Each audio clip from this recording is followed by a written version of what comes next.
Oi pessoal, a gente está dando continuidade nas conversas que a gente tem feito com os candidatos a prefeito dessas eleições aqui na Baixada Santista. Dessa vez a gente está gravando aqui com o Hélio Alitia, candidato do PRTB a prefeito na Prefeitura de Santos. E ele recebeu a gente na casa dele, foi uma conversa muito legal, um pouco descontraída que a gente teve, que é bem a cara do que a gente tem proposto fazer aí, que é desmontar esse discurso ensaiado dos políticos e tentar fazer uma coisa mais humana. Confere aí que ficou bem legal.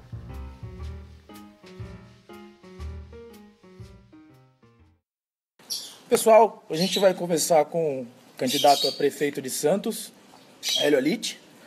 Cara, eu queria que você se apresentasse de cara, contar um pouquinho de quem você é aí. Claro, sou nascido em Santos, no Canal 2, na Beneficência Portuguesa. Joguei muita bola no Poço 2. Falo tu, falo mango, 2 palitos.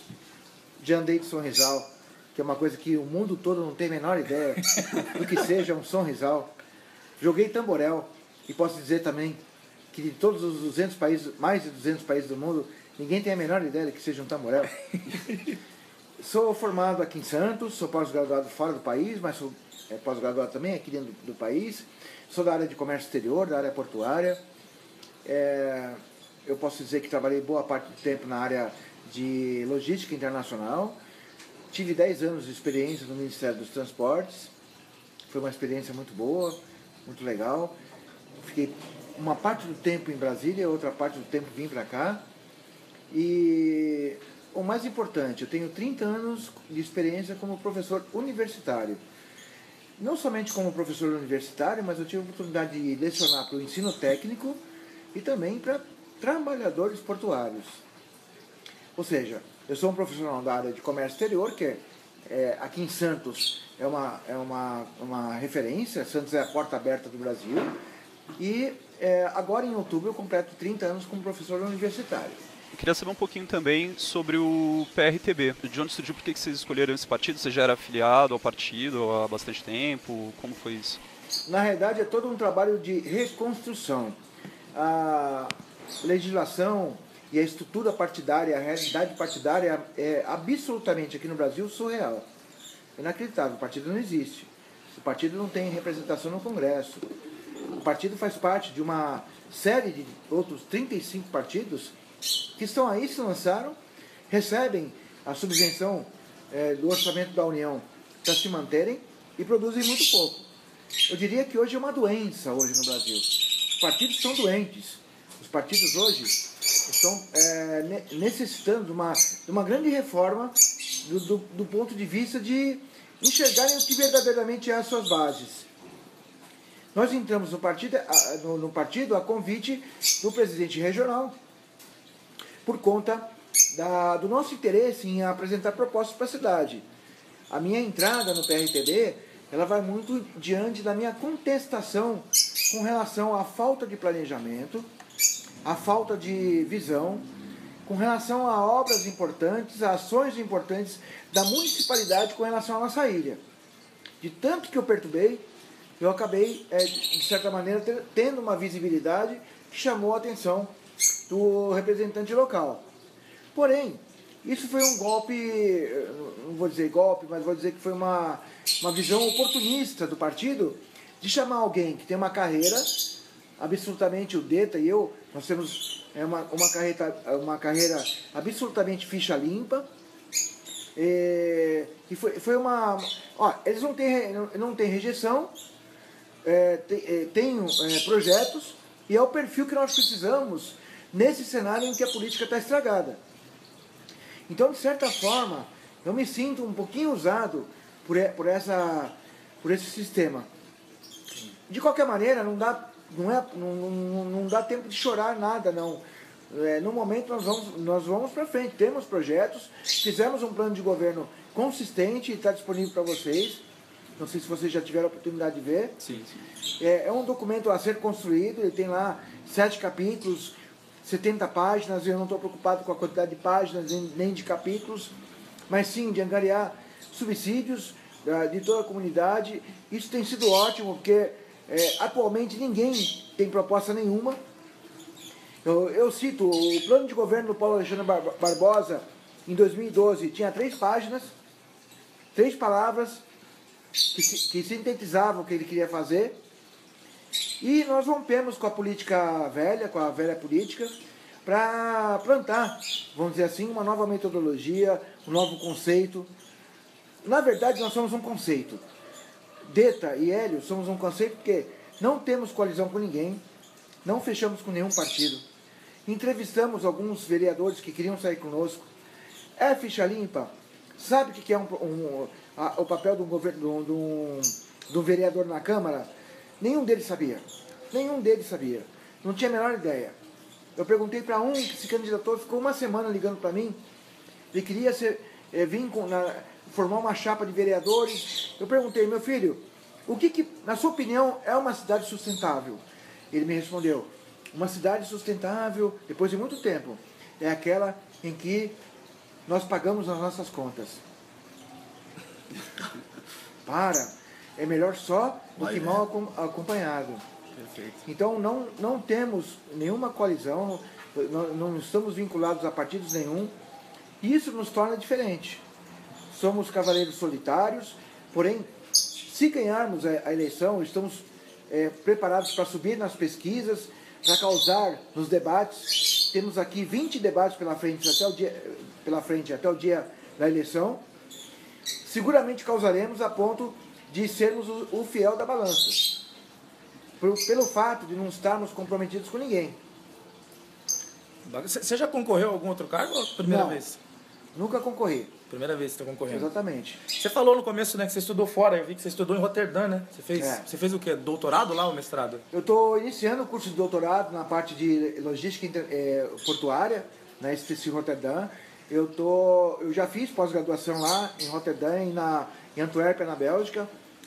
Sempre na área portuária, eu sou apaixonado por isso. Sim. Eu comecei a lecionar em 86 na área de comércio exterior, né? Então, quando você fala comércio exterior, você tem o Porto de Santos como principal polo de comércio internacional da América Latina. O comércio exterior hoje, vocês devem saber que 90% é de navio. E é óbvio, isso está no DNA da cidade. E em 86 eu comecei a lecionar e eu via que era pouco. Eu tinha que estudar quem foram as nossas escolas, da onde veio a expertise, o know-how da atividade portuária de Santos.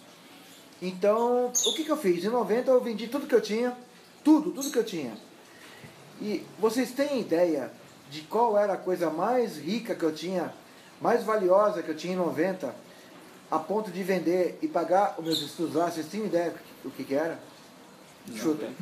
Linha telefônica. Matou. Linda. 10. Eu sabia disso porque meu pai virou acionista. Tem algum pacotezinho de ações da telefônica. Exatamente. Tinha a figura do plano de expansão. Eu tinha 2 linhas telefônicas. Só para ter uma ideia, hoje era uma coisa assim em termos de $3.000 cada uma. Nossa. Vendi 2 telefones, que hoje é inacreditável você falar isso, né? Uma moto. Eu tinha uma DT 180 da Yamaha, pode isso. Eu fazia trail na Ilha Bela, 2 tempos. A namorada sentava atrás, a gente ia jantar, quando chegava lá que eu abraçava a namorada, o cabelo dela tava com cheiro de óleo, cara. Eu vendi 2 linhas telefônicas e aí fui morar 8 meses na Europa, ocasião em que eu conheci muitos portos, né, da Inglaterra, Tilbury e Felixstowe.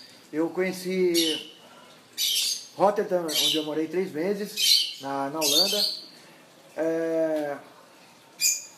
Hamburgo? Eu vi que você teve em Hamburgo. Tive em Hamburgo. Eu tive em Havre, na França. Eu dei um giro, porque é a nossa escola. É a nossa escola e aí é de fundamental importância que a gente conhecesse tudo. E eu trouxe uma bagagem enorme. Então, até sobre isso, o que você acha que a gente poderia aplicar, do que você viu em todos esses grandes portos pelo mundo, o que você acha que a gente não faz aqui em Santos e que a gente podia fazer?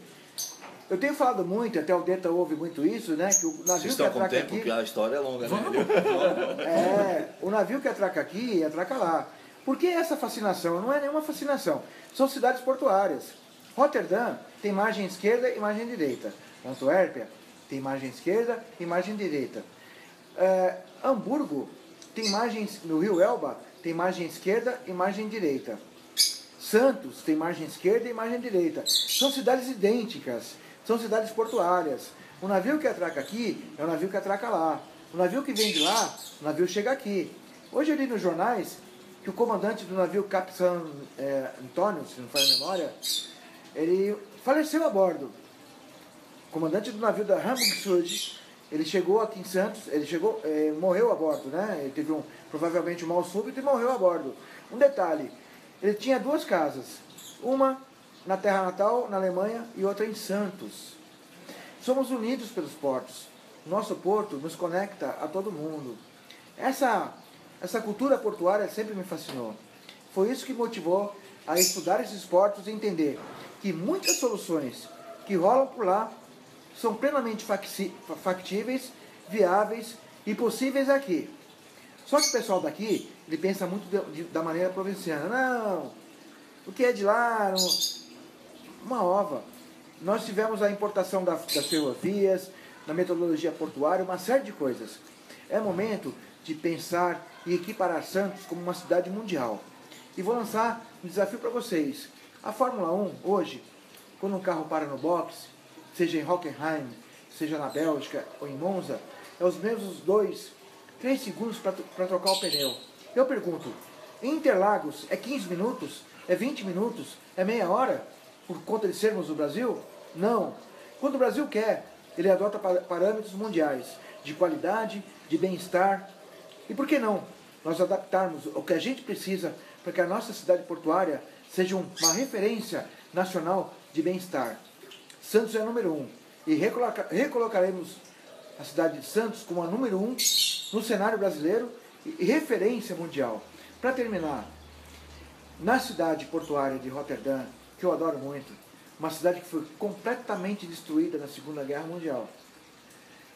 Tem alguém que fala assim, não compara Roterdã com Santos, porque Roterdã na era medieval já era um grande porto. Conversa, mimimi. Na Segunda Guerra Mundial, Roterdã foi bombardeada pelos aliados e pelos nazistas. Na Segunda Guerra Mundial, o Porto de Santos já tinha maturidade, já tinha idade. Roterdã teve que se refazer como porto. A partir do final da guerra, ela se tornou o maior porto do Ocidente. É uma baita da referência. E lá existe um grande painel chamado Roterdã 2030. Nesse painel existe uma bolinha amarela para os grandes portos mundiais que, em 2030, a Holanda, que é o principal polo de comércio exterior do mundo, repara quem vai ser conectado nessa cadeia logística mundial. E, pasmem, adivinha? Pasmem não, para mim não era nenhuma surpresa. A bolinha amarela na América Latina, no único porto da América Latina, essa bolinha amarela está onde? Santos. Em Santos. Isso arrepia. Isso me arrepia, cara, de falar isso. Um baita de um painel, e eu olhei aquela bolinha, e pela geografia do mapa do Brasil, eu falei assim, nossa, caramba, nós estamos dentro do jogo. Os caras fizeram uma visão de futuro em que nós estamos no jogo. E qual é a razão da gente sair do jogo? Nenhuma. Nós temos que não é por causa disso também, mas nós temos que entrar nesse jogo mais do que nunca. Entendi. Só fazer um parênteses aqui rapidinho, a gente acabou não apresentando no começo, mas vocês devem ter ouvido alguns comentários aqui. Quem está com a gente também é o vice aqui, né? Você é o Eduardo, né? Deta, mais conhecido como Deta, né? Vocês devem conhecer. Eu queria que você falasse um pouquinho sobre você também. A gente já vai voltar para esse tema dos portos, que é bem interessante, a gente tem algumas perguntas para fazer, mas queria que você apresentasse também. Bom, eu preciso agradecer vocês, assim, que extremamente profissionais, velho. Uma conversa rápida no Messenger, foram pontuais, né? Hoje em dia o cara é pontual e acho estranho, né? Então isso é muito legal. Vou fazer um pouquinho da audiodescrição para quem está nos ouvindo, né? Nós estamos na casa do Hélio aqui, N pássaros e plantas, né? Porque quem está em casa, esses caras estão fazendo entrevista na Amazônia, né? Nós estamos em Santos, aqui na rua Pedro Américo. Eu tenho 53 anos, sou casado, fiz desenho industrial primeiro, depois fiz arquitetura, depois me formei em Direito e fiz pós em Marketing Estratégico. Trabalho na Polícia Científica há 28 anos. Faço maquetes de stand de venda, essas que vocês veem aí, de prédio, casa, maquete de navio também. E na verdade aceitei esse convite por ser o Hélio. A gente gosta sempre de falar nas entrevistas que nós não somos políticos, mas somos politizados. amo essa cidade de paixão, sou bairrista, se alguém falar mal dela eu vou pra cima, tenho todos os argumentos, cara, são argumentos factíveis, não invento nada, né? E estou muito feliz com essa empreitada, o primeiro debate passou, nós somos muito bem, somos uma equipe gigante, né, Hélio? De muito 4, gigante. 5 pessoas, o orçamento enorme, que não atinge 2 dígitos, e com muita expectativa para o dia 2, muita expectativa. Eu queria agradecer a presença de vocês aqui, mega importante. Legal, nós que agradecemos. A gente está, como a gente tem explicado para algumas pessoas que a gente tem conversado, a gente está começando agora. É uma iniciativa que não tem fins lucrativos por trás disso. A gente está tentando fazer divulgação política ser melhor do que ela é, né? Ser um pouco mais profunda e colocar em outra linguagem, colocar de outra forma essas conversas. Né? É importante, sabe por quê? Porque a gente vai nos programas de TV, então, olha, as 4 perguntas vão ser feitas para você, vai ser feito para o fulano, para o cicrano, para o beltrano, você tem 2 minutos para responder, 1 minuto de tréplica, cara, parece que você está numa jaula. E aqui você pode falar à vontade, sim, isso é sensacional. A gente gosta de bater papo, cara. Acima de tudo a gente gosta de falar sobre política. Me lembro que eu esqueci de falar o principal, né, do programa Na Moral, que vai fazer 10 anos agora, dia 6 de setembro, o programa está fazendo 10 anos e o programa Na Moral ele deu certo por causa disso, porque é um bate-papo informal, falo para as pessoas, esquece que a câmera está ligada. E é assim que funciona. Legal, legal. Voltando lá para o lance do Porto, Hélio, eu vi lá até numa entrevista sua que você fala de restituir o Porto de Santos para o município. Isso. Como que se daria esse processo? Eu não entendi muito bem o que significa isso. Santos já encarou várias lutas, inclusive com relação à sua autonomia como cidade, para que a gente pudesse votar. E agora se aproxima um novo momento muito importante com relação a um grande erro nacional do ponto de vista de centralização do poder da área portuária em Brasília. Foi um erro que vai ser, mais dia menos dia, vai ser comprovado. Não é uma coisa que a gente acha, não é um achismo. Hoje o Porto de Santos é em Brasília. Quem decide o futuro do Porto de Santos, os seus investimentos na área de infraestrutura é Brasília. No primeiro semestre, R$1 bilhão foram arrecadados aqui na concessão de 3 terminais. Esse dinheiro foi completamente indo para Brasília, que não restituiu nada. Obrigatoriamente teria que restituir, porém não restituiu nada com relação às necessidades, inclusive de dragagem. A parte da autoridade portuária, que é a CODESP, de prover a infraestrutura, de melhorar a infraestrutura, de cuidar das partes degradadas, inclusive do patrimônio histórico, de cuidar da parte ambiental. Nada disso a autoridade portuária está podendo fazer, porque ela depende de Brasília. Então, nós não temos, o Porto de Santos não fica em Brasília. A riqueza daqui é feita com o trabalho que a gente ganha aqui. Hoje, o Porto bate recorde de produtividade. O Porto é importante para o dono do navio e para o dono da carga. E os trabalhadores estão sendo despedidos. O governo federal abandonou o nosso porto e abandonou os nossos trabalhadores. Agora, nós estamos encarando, e no nosso plano de governo, nós colocamos um capítulo inteiro com relação à briga que nós vamos travar com relação à restituição da autonomia. Queremos, sim, uma gestão regionalizada. Não importa se vai ser a prefeitura ou o governo do estado. O que importa é que nós temos que ter uma gestão local, uma gestão mais dinâmica, mais presente, mais atual, que não esteja vinculada, engessada e centralizada, e com um tempo de resposta que é hoje absolutamente impensável nas ações que nós temos que ter lá em Brasília. Um dos outros tópicos principais que vocês colocaram no plano de governo de vocês é com relação à mobilidade urbana. O que você acha que poderia ser feito para melhorar a mobilidade urbana? Agora a gente está vivendo essa polêmica aqui em Santos com relação ao Uber versus táxis. A gente sabe que muita gente questiona também o valor da passagem de ônibus. A gente está vendo o VLT agora começando. O que você acha que foi acertado? O que você acha que não foi? O que você proporia para mudar isso, para melhorar a mobilidade urbana aqui na cidade? Então, quando a gente se debruça nessa questão de Santos, cidade mundial, nós comparamos com o padrão mundial de mobilidade, de saúde, de educação, de um monte de coisas. Com relação ao Uber, é até gozado, né? No ano passado, outubro, novembro, dezembro, eu estagiei fora do país.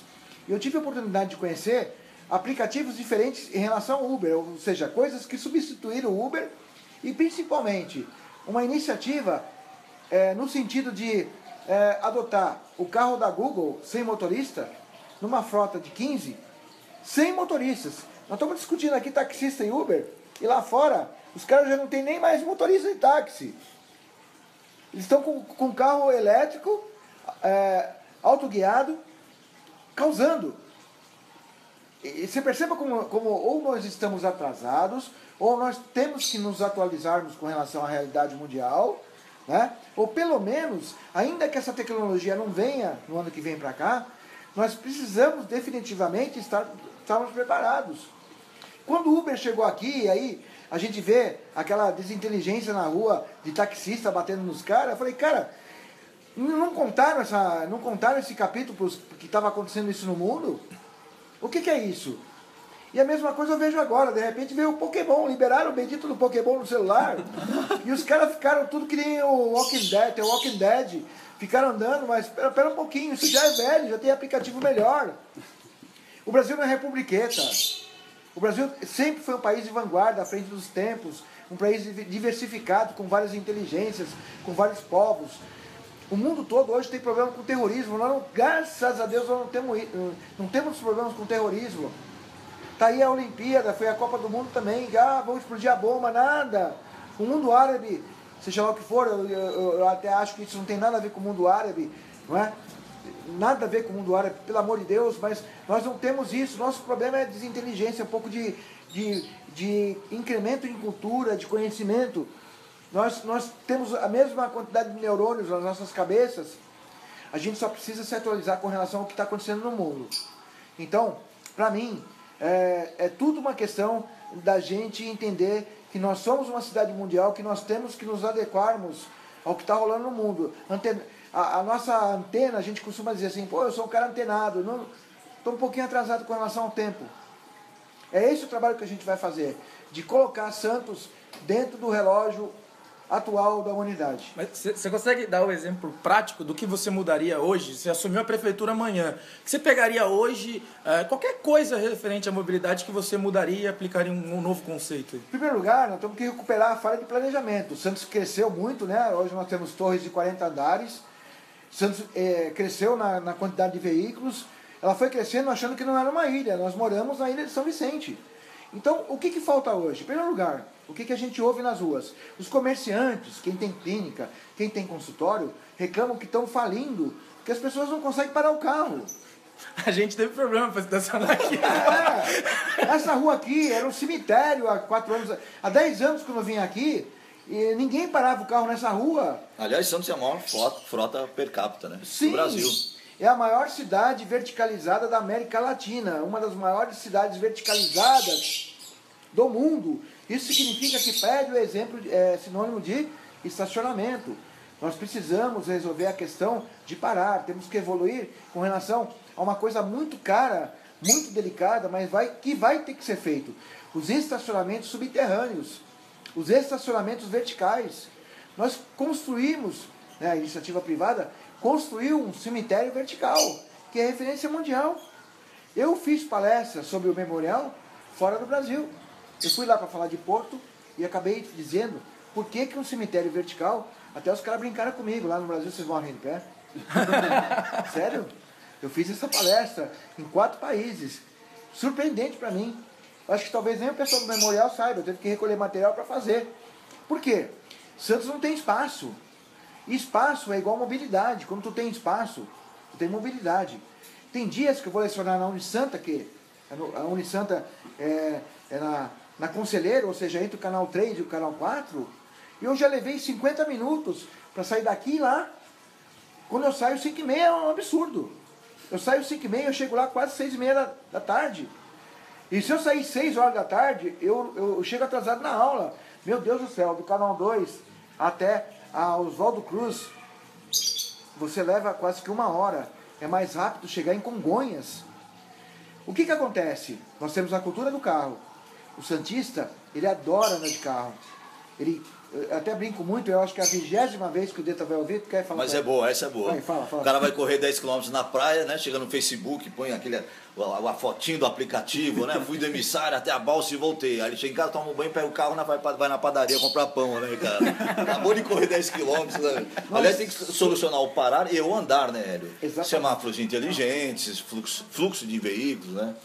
Ou seja, temos que implantar uma inteligência que a gente só vê nas grandes cidades tumultuadas no mundo todo. A gente tem um exemplo pertinho aqui. O trânsito de Santiago do Chile, conhecem Santiago do Chile? Era uma sandice. A cidade poluída, só para tu ter uma ideia, tinha que parar o trânsito por causa da qualidade do ar. Tocava lá uns sistemas, rádios, ninguém sai de casa por conta da qualidade do ar. O que eles construíram? Um túnel debaixo do rio Mapocho de 13 quilômetros para tirar todo o trânsito do centro, da muvuca. Então, nós não vamos ter uma solução se nós não utilizarmos o melhor da tecnologia da inteligência para trânsito, o melhor da engenharia civil com relação a estacionamento. Se a gente não resolver a ligação Santos, lado leste com lado zona noroeste, pelo túnel do Marapé, que é uma obra que já tem 40 anos de falácia, a gente não vai sair da onde a gente está. Se a gente não colocar no papel nos próximos 2 anos, tirar do papel e colocar na prática nos próximos 2 anos a ligação Santos-Guarujá, que a primeira vez que foi conversada foi em 1927, o projeto executivo já está pronto, custou 50 milhões de reais, e é inadmissível que uma cidade de Santos e Guarujá, no século XXI, tenha o maior gargalo logístico de travessia do mundo. São 12 milhões de veículos por ano, 8 milhões de motocicletas, 6 milhões de bicicletas. Eu costumo dizer que são os 400 metros mais longos do mundo. Eu vou fazer uma palestra no Guarujá, terra da minha querida Rosária. Se a palestra é 6 horas da tarde, eu vou de manhã, eu vou almoçar. Eu não vou correr o risco, ninguém vai correr o risco de ter uma palestra às 19 horas e sair de Santos às 6 da tarde. Não vai chegar. Por incrível que pareça, os 400 metros que nos limitam. Já que tu falaste de mobilidade, é um absurdo. Agora, o que acontece? Interesse. A DERSA, que explora, aliás, Departamento de Estrada de Rodagem. Um departamento de estrada de rodagem que cuida de barco, tem alguma coisa errada. Absolutamente tem alguma... Não bate, velho. É a rodagem do Hélice, velho. Você também, hein? Não é? E aí, a DERSA hoje é bom porque no prejuízo ela dá lucro. Porque é um serviço que não pode parar. E ela dá, por incrível que pareça, essa mega travessia dá prejuízo. E aí está a nossa seca do Nordeste. Quanto mais necessidade, quanto mais precisão, mais negócio é. E aí o negócio... Você falou, quando você estava falando de mobilidade, você falou de alguns projetos bem ambiciosos, como o estacionamento subterrâneo, fazer a ligação da Zona Noroeste com a Zona Leste, né? Isso daí já é uma coisa que vem sendo falada há bastante tempo, só que eu acho que é ainda menos tempo do que a ligação da ponte Santos-Guarujá, né? Que já tem jornais aí de sei lá quantos anos falando sobre isso, mas são todos projetos que demandariam uma verba bem grande, né? Você precisaria de um dinheiro relativamente alto para conseguir fazer isso. Vocês fizeram algum estudo de viabilidade disso com relação ao lado financeiro, de onde poderia ser conseguido isso? No caso do Santos Guarujá, eu não sei se já foi alocada essa verba, em que pé que ficou esse projeto. E nos outros projetos que ainda não estão em andamento, que ainda não foram começados, vocês fizeram algum estudo para saber se seria economicamente viável de ser feito? Com relação ao túnel Santos Guarujá, toda a programação financeira já foi concluída. Aquilo que depende da União e do Estado e do município já estão determinados. A obra não começou por conta da impossibilidade da União de alocar o recurso e do Estado também. Então, deixa-se registrado de que a obra está completamente pronta para começar e só não começa por conta de tudo isso que a gente viu com relação às origens das verbas, que é o que leva, é o âmago da nossa crise. Nós temos uma crise hoje porque as prefeituras no Brasil mamam nas tetas, desculpe o termo, do Estado e da União. Esse modelo é um modelo que faliu. Não é mais possível. Veja a Prefeitura de Santos reivindicando as verbas do DAD, que não chegaram. E aí o governo do estado alega que a Prefeitura de Santos não cumpriu com relação aos compromissos de se adequar às informações que o projeto merece. Nós tivemos o PAC, o Plano de Aceleração do Crescimento. O PAC colocou um dinheirão. Pessoal, temos isso para gastar. 15% foi gasto porque são 15% de quem tinha projeto. O nosso grande mal, nosso grande pecado, nós não sabemos fazer projetos executivos de viabilidade econômica e financeira. Esse modelo tributário, esse modelo de repasse, se a gente continuar como esse, nós vamos virar definitivamente, como fala o nosso poeta Flávio Moreira, nós vamos virar assim Dubai do Brejo. Dubai do Brejo é uma palavra que me incomoda. Mas esse modelo foi o que levou a gente a essa crise.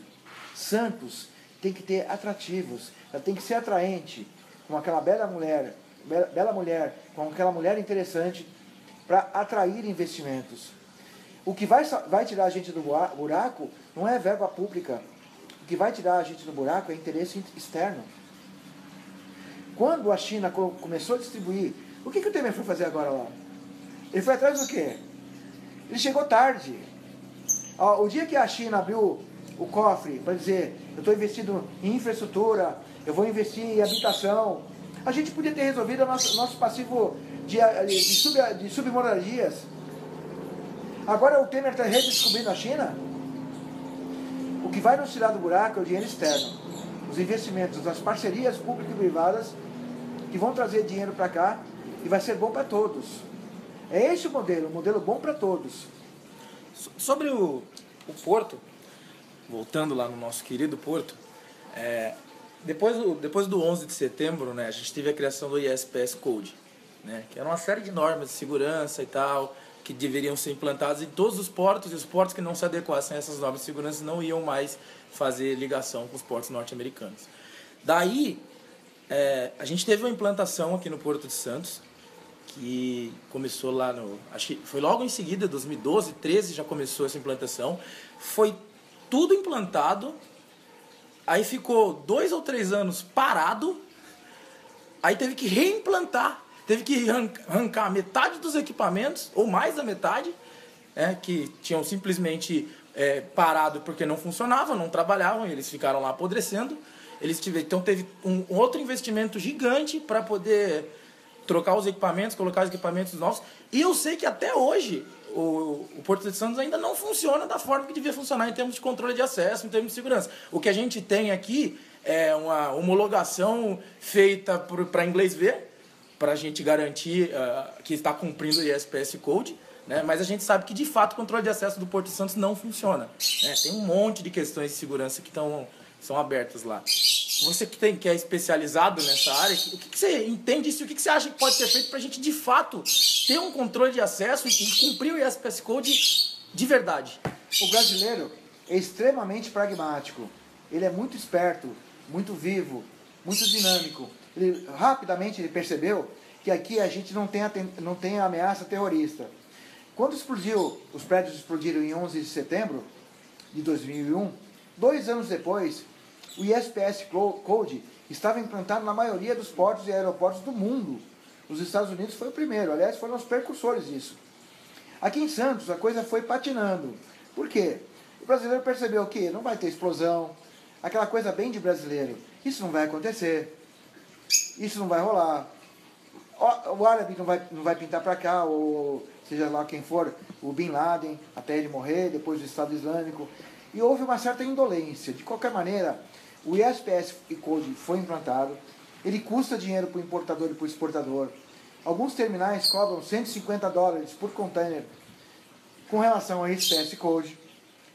A partir do pressuposto que com esses $150 a gente vai alimentar uma infraestrutura de segurança e, seriamente, isso não ocorre, isso não rola. Isso aqui é brincadeira. É claro, vamos dizer que foi implantado um parque de scanners. Esses scanners, eles têm funcionado para desespero do narcotráfico e da indústria de armas. Os scanners, você está falando de biometria ou você está falando de leitura de placa? Não, o OCR é uma coisa, né? A parte de leitura quadridimensional dos caminhões e tudo mais, é uma coisa. Os scanners de carga são aqueles em que o caminhão com container passa para você ter uma visualização do que tem no interior. Que em termos do Brasil, que definitivamente é uma rota de exportação mundial de drogas e uma rota de receptação de armas, é um terror. É um terror para quem vende disso, para quem depende disso. Até isso nós temos que corrigir. A fragilidade do nosso país, a vulnerabilidade com relação a essa realidade de mercado. Nós somos uma rota importante com relação à exportação de drogas. Nós não produzimos coca, mas é por aqui, pelos portos brasileiros, que a cocaína é exportada. Quanto melhor aumenta, quanto melhor é o aparato de fiscalização, através de scanners inteligentes, de qualquer outra forma de monitoramento, pior é esse negócio. O ISPS Code, ele mudou esse paradigma. Ele dificultou grandemente, não somente o tráfico de drogas, a importação de armas, que evidentemente vocês sabem que as armas que chegam para cá, né, nós tivemos aqui um assalto com um camarada com uma .50, seja lá o que for, isso não é fabricado no Brasil. Agora, de qualquer maneira, o ISPS Code ele é aplicado parcialmente. Daí a temeridade agora na Olimpíada com relação à possibilidade de um atentado. Nós corremos esse risco. Graças a Deus, o Brasil é um país sem rejeição mundial com relação ao terrorismo. Temos que tomar muito cuidado, porque a hora que esse nível de rejeição mudar, a gente passa a ser sim rota do terrorismo. E a gente não pode ficar apostando na bondade e no altruísmo dos radicais terroristas. Ok? Então nós temos que evoluir nesse capítulo. Não somente por causa do terrorismo, não somente por causa da possibilidade de você ser alvo de um atentado terrorista, mas porque sim, nós somos porta aberta para o narcotráfico e porta aberta para todos aqueles armamentos que hoje são o nosso maior pesadelo. O que você pensa que pode ser feito com relação à educação no nosso município?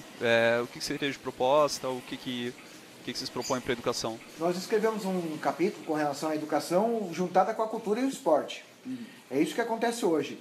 Quanto mais você separa educação, cultura e esporte, pior é. E aqui nós adotamos aqui em Santos e em várias cidades essa coisa de colocar, o secretário de cultura, o ministro da cultura é um, o ministro da educação é outro, o ministro do esporte. E aí, quando a gente tenta falar em você criar uma estrutura otimizada, que se articule e que se conversa, aí aparece sempre alguém, como aconteceu agora. O que nós pretendemos? A otimização desse processo em que educação, cultura e esporte são indissociáveis do processo de ensino-aprendizagem. Eu entrevistei um molequinho ontem, não conversei com o Deta, mas o menininho passou aqui cantando um funk. Eu falei, pô moleque, o que tu tá cantando? Tu tá desafinado. O menininho me deu a resposta do século. Ele falou assim, pô, tu vai me ensinar a cantar? Número 1, né? 2, tu quer que eu cante o quê? Garota de Ipanema? Eu caí pra trás, velho. Eu nunca tomei um fora igual. É inacreditável. Eu virei fã do moleque, falei... Todo dia ele passava cantando um bendito no funk. Ele matou a pau. E é isso que acontece. Nós temos que... A escola, ela tem que ser vibrante. Ela já foi vibrante. O Deta, ele estudou no Canadá. O Canadá tinha show de rock, já, velho. Agora nós fizemos de novo concurso de banda. E aí botaram manchete no jornal. Concurso de banda. Não tinha que ser separado nunca. Isso é cultura. Teatro, a música, as artes. Tem que estar dentro das escolas. Tem que estar fora e tem que estar dentro. A cultura aqui em Santos é encarada como uma agenda de eventos. Não. Ela faz parte da formação das pessoas. O orçamento da cultura aqui é de menos de 40 milhões de reais. O orçamento da educação é de 500 milhões de reais. Por quê? Nos países que eu conheço do primeiro mundo, né? Lá vem o cara falar do primeiro mundo. Cara, a Alemanha, de Angela Merkel, educação e cultura tem o mesmo orçamento. É a prioridade 1 do Estado, né, velho? Prioridade 1 do Estado. Por isso que os caras estão no top. A gente quer o quê? Quando você tem 500 milhões da educação em Santos e 38 milhões de orçamento da cultura, Qual é o sinal que tu tá dando? E aí tu vê o nosso amigo que toca lá na noite, né, a bandinha, o nosso amigo que tem um grupo de teatro, eles ganham 100 mangos por noite, cara. O cara chama ele pra tocar na casa de show, fala assim, ó, vou te pagar 150 mangos à noite, eu quero que você toque 3 músicas. O repertório com 3 músicas, né? Beatles completo, sertanejo completo e funk completo. E se vira nos 30. E ainda tem direito a receber o bilhetinho lá, toca essa música, né? Toca Chopin. Com um detalhe, né? Para tocar nas tendas do verão aí da prefeitura, minha banda tocou vários anos, R$150 por músico para receber dali a 4, 5 meses. Mas não dá, né? Então, que cidade é essa, que é uma cidade mundial, que não cuida da sua educação devidamente, que não é só pagar o salário de professor, não é só contratar professor. O professor tem que estar motivado, ele tem que estar... O ambiente educacional, ele tem que ser um ambiente fértil. Eu dou minhas aulas, não sei se vocês assistiram o debate, mas eu dou minhas aulas com muito espírito, com muita empolgação. Os caras, no final da aula, batem palma, levanta, motiva, e sai. Cara, molecada, semana que vem eu quero esse livro lido, vocês vão me ler esse bendito desse livro, porque eu vou encher o saco de vocês. E os caras vão, porque fazem, porque tem que chegar e ser melhor que eu. A educação é um ambiente sempre motivador. A nossa proposta é de unificar, eu não estou falando que vai ter um secretário, né, antes que vire polêmica, como virou na questão do governo federal, que foi a primeira grande besteira do Temer, né, de dizer que o Ministério da Cultura ia acabar e gerou aquela coisa toda. Mas a gestão vai ser otimizada, nós vamos impregnar cada ambiente educacional com aquilo que ele tem que ser. Na minha época, eu aprendi inglês, eu aprendi francês. Na minha época, a quadra esportiva dava vários tipos de modalidades. Na minha época, dentro da escola, tinha teatro, tinha música, você aprendia a tocar instrumentos. Uma ou outra escola tem isso. Eu vi hoje no DIC da Vila Gilda, a escola de balé. Cara, temos que multiplicar isso. Isso é razão de crescimento da nossa sociedade. Essa é a melhor... Não é dinheiro que tira a exclusão. Não é dinheiro. Tu pega um morador de rua e tu dá 500 mangos para ele hoje, amanhã ele está pobre de novo. O que tira as pessoas da exclusão é a educação, é a cultura, é a certeza de que ele está inserido dentro de um contexto, de que ele é importante. E daí, como diz aqui na gíria local, 2 palitos para ele crescer. Legal. Você falou também lá no seu programa de governo que você quer trazer uma gestão moderna. Na sua visão, o que significa gestão moderna no âmbito de uma prefeitura? De governança? Em primeiro lugar, a nossa prefeitura e várias outras, dos 5.700 municípios do país, elas não têm ideia exata do tamanho que deve ter uma prefeitura. Basicamente, as prefeituras, de forma suspeita, são grandes cabides de emprego. Tanto é verdade que, além de terem os concursados, eles recorrem aos comissionados, aos contratados. Surgiu a égide da Lei 650, não é? E aí se torna um grande paquiderme. O que nós pretendemos é aproximar a gestão pública do melhor desempenho, da melhor referência, não sei se estou sendo confuso, da iniciativa privada. A iniciativa privada tem muito trash, tem muito lixo. Mas quanto mais a iniciativa, quanto mais a gestão municipal se aproximar a modelos eficientes, dinâmicos, de resposta rápida, voltados ao lucro. Esse negócio que prefeitura não pode dar lucro, eu não estou dizendo que é para se ganhar dinheiro, mas eu estou falando de sustentabilidade, em viabilidade econômica financeira. Quanto mais a gente se aproximar da realidade do setor privado, de excelência, é melhor. Hoje não é isso que acontece. A gente entrevista os funcionários públicos e o que eles falam? Pô, uma minoria engajada. Essa minoria engajada, comprometida com a municipalidade, ela sabe que ela não vai a lugar nenhum, porque quando ela chegar no momento de ser chefe, de assumir uma secretaria, vai vir um político. Ponto. Tu matou a pirâmide. Sem meritocracia. Acabou, tu matou a pirâmide, tu matou os caras. E a população sente essa desmotivação do funcionarismo público, né? Claro. No atendimento. Eu tô lá pra quê?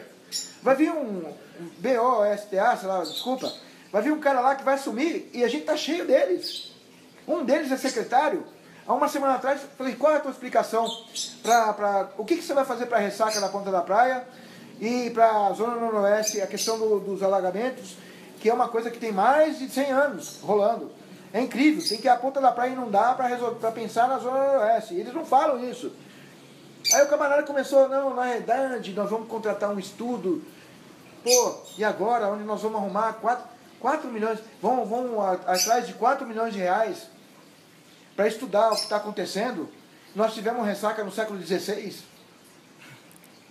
Mas de forma prática, como a gente, por exemplo, a gente não pode, você não vai poder chegar lá e cortar metade dos funcionários da prefeitura. De forma prática, eu concordo com você que a gente devia ser mais eficiente e ter menos efetivo no funcionalismo público. Como fazer isso de forma prática? Então, de forma prática, o momento definitivamente não é para mandar ninguém embora.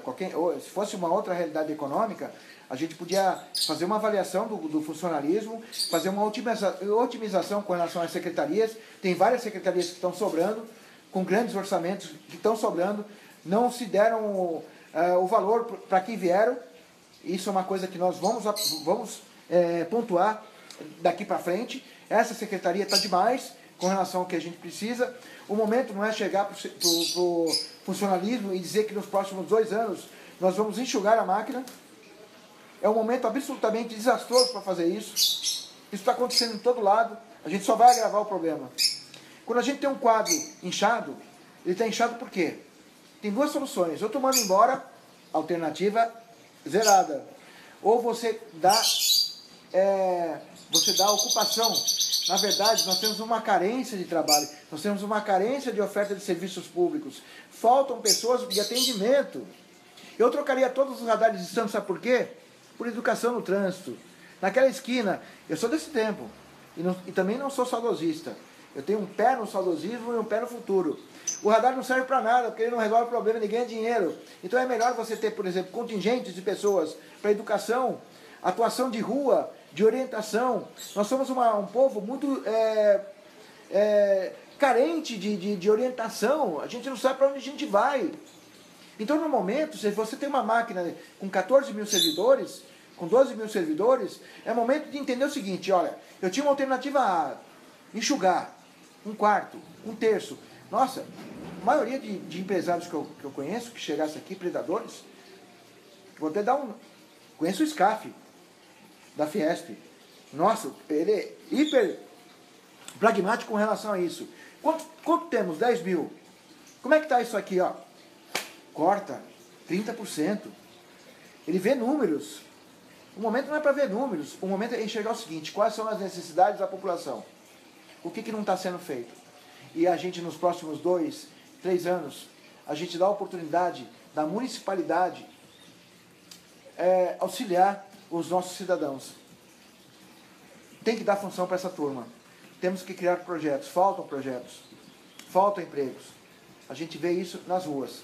Você está falando então de realocação, né? Exatamente. De olhar onde precisa mais, tirar de onde está realocação, aperfeiçoamento, requalificação, motivação, incentivo e colocar o time em campo. Nós temos 22 jogadores para jogar no time. Não é momento de jogarmos com 12, com 11 mais 4 reservas. Essa turma vai entender que a realidade é outra. Não podemos emitir. Qualquer gestor vindo de fora teria essa concepção de vamos enxugar, mas nós vamos ter que aumentar a oferta com qualidade de serviços públicos. Cara, se quiser fazer um encerramento, olha, deixar sua adorei a mensagem. conversa. Olha, eu sou contra o horário eleitoral. Acho que tinha que ser encontros como esse. Vocês estão convidados a voltar aqui sempre. Se me permitirem, eu gostaria de convidá-los vocês aí no encerramento da nossa campanha. A gente está lançando uma pedra, nós estamos lançando um conceito de tudo, de política, pelo fato da gente não ter nenhuma coligação, o fato da gente estar... Enfim, nós temos aí o desafio da gente juntar e conversar mais. O caminho é esse. De minha parte, não tinha que ter horário eleitoral, tinha que ter encontros como esse. Queria agradecer o meu irmão, que não é vice, né? Em terra de vice é uma coisa temerária, né? Temerária, né? Mas eu não sou temerário, o meu vice é o cara que me completa, o cara que me ajuda, o cara que me dirige, o cara que me levanta, quando eu estou de baixo astral ele me levanta e tudo mais, ele me coloca no eixo. É um novo modelo de política, velho. A gente tem que acreditar. Precisamos virar a página da política velha. Legal, obrigado, hein? Obrigado.